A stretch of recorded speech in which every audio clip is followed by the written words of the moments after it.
इसी बीच संभल में तो जांच हो रही है, लेकिन नेता जो हैं फोटो खिंचवाने के लिए पहुंच रहे हैं। हमारा फोटो खिंच जाएगा तो वोट हमें मिल जाएगा।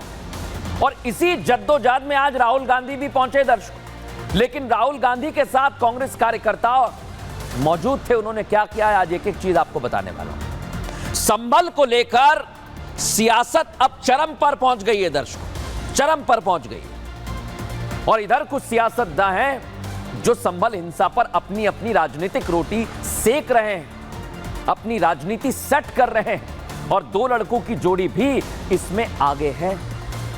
आगे मैं वो फॉर्मूला भी बताऊंगा जो ये दोनों सियासत में आजमा रहे हैं। एक तरफ अखिलेश की पार्टी के नेता हैं जो संभल जाने की जिद पर अड़े हुए हैं, तो आज राहुल गांधी भी संभल प्रशासन की रोक के बावजूद संभल के लिए चले गए। प्रशासन ने मना किया है लेकिन फिर भी चले गए। कानून और संविधान की बात करते हैं लेकिन कानून तोड़ने निकल पड़े। एक दूसरे से ये जोड़ी आगे निकलने की होड़ कर रही है।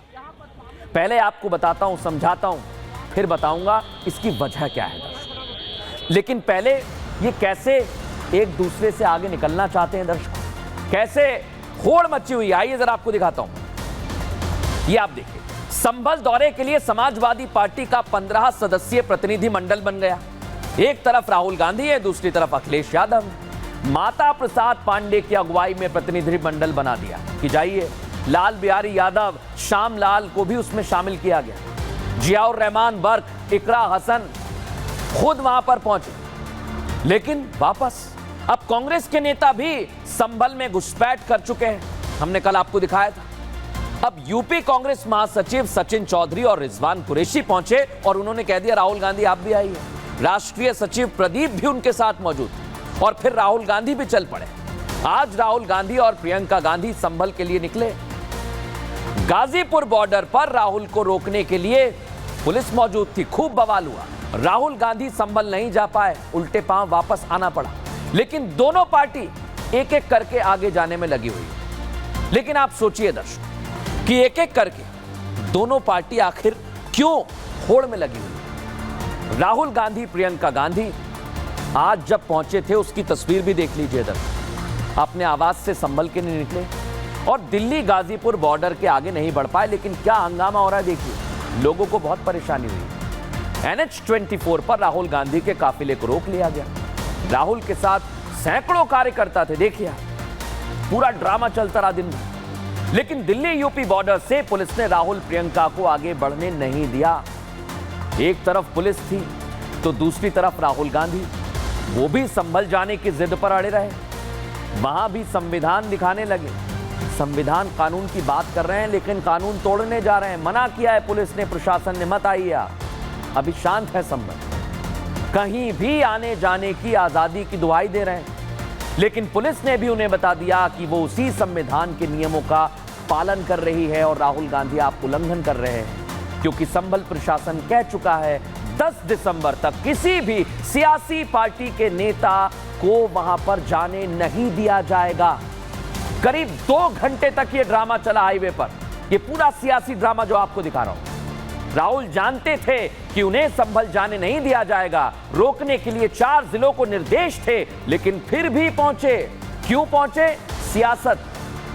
अब इधर आम जनता परेशान हो रही है, कोई फर्क नहीं पड़ा उन्हें। इसी कारण लोगों और कांग्रेस के कार्यकर्ताओं के बीच बहस हो गई दर्शकों, गहमा गहमी हो गई, बात हाथापाई तक आ गई। ट्रैफिक में देखिए आप, ये तस्वीर देखिए जरा, मारा पीटी वहां पर हो गई। लोग कहने लगे कि हम परेशान हो रहे हैं, कार्यकर्ता कहने लगे। और उसके बाद क्या हश्र हुआ देखिए जरा। अब लोगों ने राहुल गांधी के खिलाफ जमकर नारेबाजी भी की है उस दौरान। आखिरकार राहुल गांधी, प्रियंका गांधी इस हंगामे के बाद, इस मारपीट के बाद वापस निकल पड़े। लेकिन आप सोचिए, सिर्फ सियासत चमकाने के लिए ये सब कुछ किया जा रहा है। अब इस पर बीजेपी ने राहुल गांधी को घेरा है, सुनिए।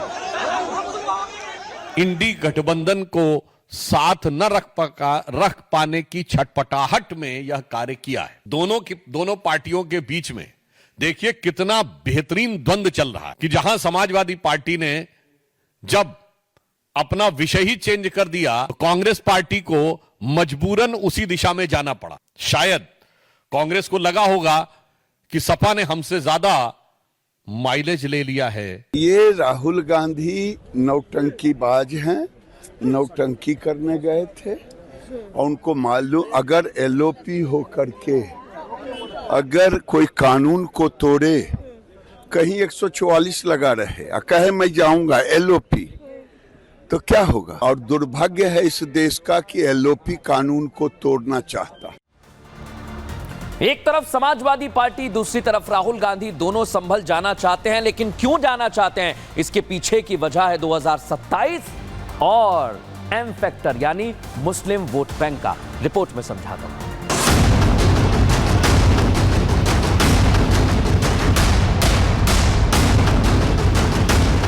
लोकसभा चुनाव में उत्तर प्रदेश में दो लड़कों की जोड़ी मिलकर सियासी गाड़ी चला रही थी, लेकिन शायद राहुल गांधी को यह नहीं पता था कि गाड़ी का स्टीयरिंग अखिलेश यादव के हाथ में है, जिसकी वजह से चुनाव में समाजवादी पार्टी ने 37 सीटों पर जीत दर्ज की और कांग्रेस को 6 सीटों पर जीत हासिल कर मन महसूस कर रहना पड़ा। 37 और 6 सीटों के बीच का अंतर कितना है, शायद राहुल गांधी को यह समझ में आ गया। इसलिए वो यूपी में कांग्रेस की पकड़ मजबूत करने पर जोर दे रहे हैं, जिसके लिए संभल में हुई हिंसा सबसे पहली प्रयोगशाला बन गया है। जहां अखिलेश एंड पार्टी संभल जाने के लिए प्लान पर प्लान कर रही है, तो उसी प्लान को राहुल एंड पार्टी हाईजैक करने पर आमादा है। 2027 में यूपी में विधानसभा चुनाव होना है। राहुल जानते हैं कि अखिलेश यादव का पलड़ा भारी है और हो सकता है कि विधानसभा चुनाव में इसका असर दिखाई दे, तो पहले से ही अपनी सियासी जमीन बनाने की तैयारी कर रहे हैं। राहुल अखिलेश यादव की संभल रन को लेकर बीजेपी हमलावर है। हमारी प्रतिबद्धता उत्तर प्रदेश में लाइन ऑर्डर को मेंटेन करने को लेकर है। राहुल गांधी जी हों या अखिलेश यादव जी हों, इस प्रकार की घटनाओं को राजनीतिक रंग देने का प्रयास करते हैं, ये बहुत ही दुखद है। समाजवादी पार्टी की ड्रामेबाजी चलती रही। पहले उन्हीं की पार्टी के विधायक सांसद निर्दोष लोगों को मरवाने का काम करते हैं और फिर प्रतिनिधिमंडल भेजने का काम करते हैं, फिर उनको सहायता देने की काम करते हैं। और अब कांग्रेस के नेता और प्रतिपक्ष के नेता श्री राहुल गांधी जी और कांग्रेस ही अपना नौटंकी शुरू कर दिए हैं। उनको सबको लगता है कि सब संभल चले जाएंगे तो उनको मुक्ति मिल जाएगी। संभल हिंसा में मारे गए लोगों से मुलाकात करने के पीछे दोनों पार्टियों की वोट बैंक वाली सियासत है। दोनों वोट बैंक को अपने पाले में करने की कोशिश में है, ताकि आने वाले चुनाव में मुस्लिम वोट का माइलेज इन्हें मिल सके।